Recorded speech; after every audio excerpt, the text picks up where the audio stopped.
آپ فرمائیے گا یہ جو بچوں کے حوالے سے بچہ بچہ احتجاج میں شرکت کرے، اس بیان کو آپ کیسے دیکھتے ہیں بشریٰ بی بی کی طرف سے؟ کیا حالات ہیں کہ بچہ بچہ شرکت کرے؟ نیکٹا کی بھی وارننگ آ گئی ہے اب۔ بہت شکریہ آپ کا مونا، آپ نے یاد کیا اپنے پروگرام میں۔ گزارش یہ ہے کہ بشریٰ بی بی کی جو بات سوٹ کرتی ہے اس کی تو اونرشپ ان کے پاس ہے کہ جی وہ جو فرماتی ہیں اس کے پر عمل ہوگا، اس لیے کہ وہ ترجمان بھی ہیں، ان کی سپوکس پرسن بھی ہیں خان صاحب کی۔ لیکن جہاں ان سے کوئی ایسی ویسی بات ہو جاتی ہے اس کو ایک سیکنڈ سے پہلے ڈسون کر دیتے ہیں۔ ایک تو یہ روش جو ہے بہت عجیب و غریب ہے۔ بشریٰ بی بی کے اس بیان کا جس کا آپ ذکر کر رہی ہیں بچوں کو شامل کرنے کا، وہ ایک ڈیسپریٹ کوشش ہے، وہ پارٹی کی پالیسی ہے۔ وہ چاہتے ہیں کہ عورتیں، بچے، بوڑھے سبھی اس کے اندر شریک ہوں، اس لیے کہ ان کے نزدیک یہ جنگ قوم کی جنگ ہے اور وہ خان صاحب جیل سے بیٹھ کے لڑ رہے ہیں۔ لیکن ان کے دوسرے بیان کا جس کا آپ نے تذکرہ کیا ہے اپنے انٹرو میں، وہ ہے سعودی عرب کے حوالے سے۔ یہ calculated well thought out plan ہے۔ اگر آپ کو یاد ہو، اس سے پہلے شیر افضل مروت صاحب نے سارا ملبہ سعودی عرب پر ڈالا تھا اور بعد میں پھر اس بیان کو بھی ڈسون کر دیا گیا تھا پارٹی کی طرف سے۔ اب یہ دوسری دفعہ ہوا ہے جو بیان ریکارڈڈ ہے، ایڈیٹڈ ہے اور باقاعدہ سوجھ بوجھ کے بعد پھر اس کو ریلیز کیا گیا ہے باقاعدہ۔ یہ اچانک سے نکلی ہوئی گفتگو نہیں ہے، اٹس اے کیلکولیٹڈ موو۔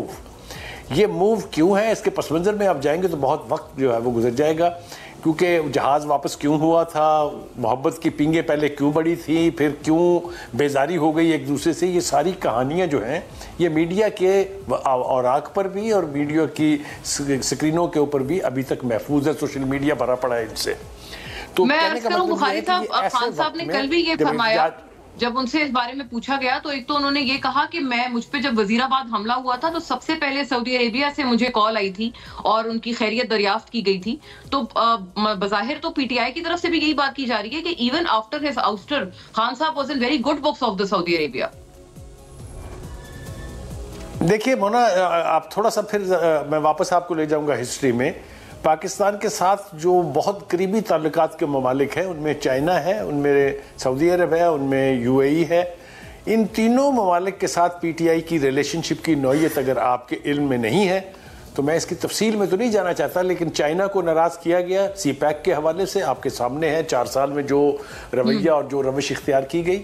اسی طرح سے یو اے ای اور سعودی عربیہ کے بارے میں بھی آپ کو معلوم ہے۔ اب یہ ان کی کیا پالیسی ہے یا کیا وہ اس سے حاصل کرنا چاہتے ہیں، یہ تو ہم پی ٹی آئی پر چھوڑ دیتے ہیں، لیکن میں یہ ضرور کہوں گا کہ اس وقت جس قسم کے تعلقات انٹرنیشنلٹی میں پاکستان کے ہیں، رہے سہے دوستوں کو کسی بھی وجہ سے ناراض کرنا میرا نہیں خیال کہ ملک کے مفاد میں ہے، اور کوئی ایسی گفتگو جو ملک کے مفاد نہ ہو اس سے اجتناب کرنے میں کوئی خرابی نہیں ہے۔ یہ ضروری نہیں ہے کہ پاکستان کے لیے جن کے دلوں میں تھوڑی بہت کچھ گنجائش ہے ان کو بھی ناراض کر دیا جائے۔ جی